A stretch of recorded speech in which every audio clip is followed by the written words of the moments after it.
Ano ang normal level ng blood pressure para sa isang Pilipino? Now, ayon sa 2020 guidelines na na-publish sa ating bansa, sa Pilipinas, most adults should have a blood pressure that should be less than 120 over 80 millimeter mercury. Yun po ang cutoff para magkaroon ka ng normal blood pressure. Now, paano pag tumaas ka dun sa level na yun?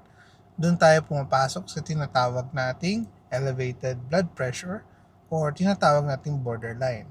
Minsan tinakall din natin to na pre-hypertension stage, pero most often kapag ganito, binabantayan namin ang isang pasyente and nagpo-provide kami ng immediate lifestyle interventions. Ina-assess namin kung ano mga parte sa kanilang pang-araw-araw na kabuhayan and lifestyle na pwede natin baguhin bago tayo magsimula ng gamot. Sa anong mga level ng blood pressure kapag ganun sa level ng gamutan na wala pang, let's say, tableta na iniinom. So, sabi ko nga kanina, 120 over 80, yun yung cutoff below, that's normal. So, yun ang lower, ang limit natin sa baba.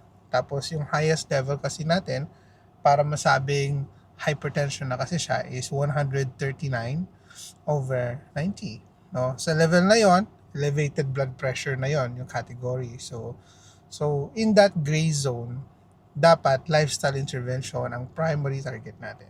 Now, nagbabago na ang opinion ng isang doktor kung let's say for example matagal na yung um, pataas ang BP niya tapos may iba pa siyang mga comorbidities kagaya ng diabetes, kagaya ng dyslipidemia.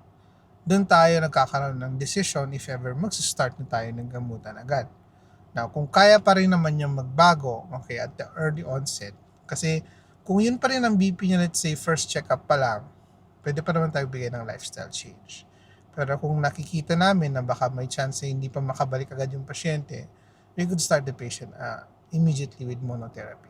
Now, that is my way of managing my patients. Tapos, kapag nakita ko sila as early as 2 weeks of monitoring, titignan natin kung mataas pa rin ang BP nila despite changes of their lifestyle, start the patient on treatment.